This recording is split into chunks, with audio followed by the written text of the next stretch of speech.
Yo, what's going on, everybody? Just traded to Boston here, aka the King of Boston. And today, I'm back for a bit of a different Celtics MyGM episode than usual. And I kind of have a question for you guys.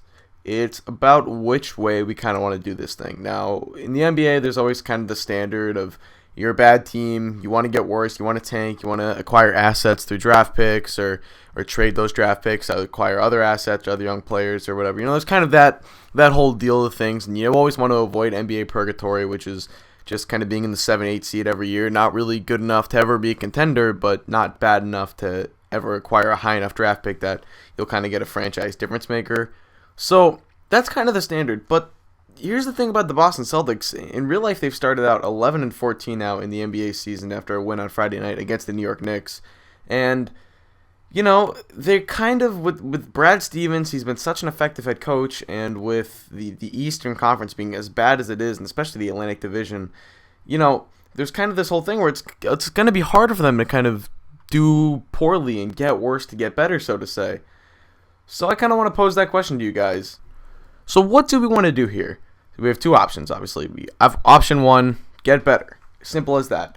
I say we, but I mean the Boston Celtics have some nice assets. You know, they have guys like Avery Bradley and Jared Sullinger. They have a lot of first-round picks in real life, although there's no way in 2K Next Gen that I know of to try and acquire those assets, to try and get those assets for nothing. But anyway, getting better would involve kind of trading for a big piece, and that would be like an Al Horford type, which I saw a post on CelticsLife.com about a potential Al Horford trade, which involved 3 first-round draft picks, 2 of which the Celtics actually don't own themselves. It's like the Nets pick and the Clippers pick. But you can also make a Greg Monroe trade. Luol Deng is out there. I kind of envision this being centered around an Al Horford trade, not involving Rajon Rondo, and then maybe flipping, you know, trying to keep Avery Bradley and Jared Sullinger, and then trying to flip some other assets for Luol Deng, who's an expiring contract, or Danny Granger. Then we kind of have Rondo, Deng or Granger, and then Horford, and you kind of surround them with role players or whatever. But that's kind of how I envision this going. I'm obviously open for suggestions, but then there's option 2, which is get worse to effectively get better, which is the standard, you know.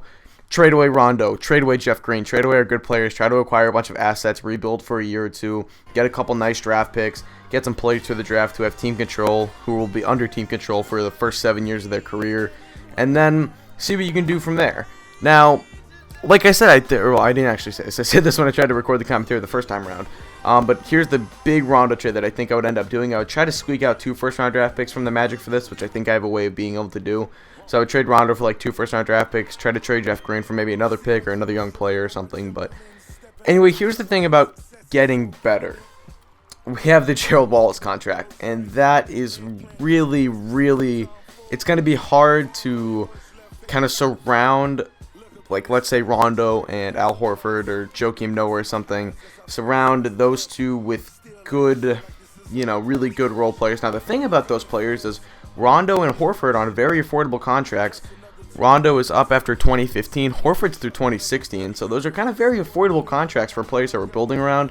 So maybe we can get by with the Gerald Wallace contract until Horford's expires, but it's going to be hard because he's eating up $10 million of cap space, which you could use to sign a guy like, I don't know, Andre Iguodala, or, you know, I'm just trying to throw out names that, but, you know, really good complementary role players. You know, Jeff Green gets about $10 million a year.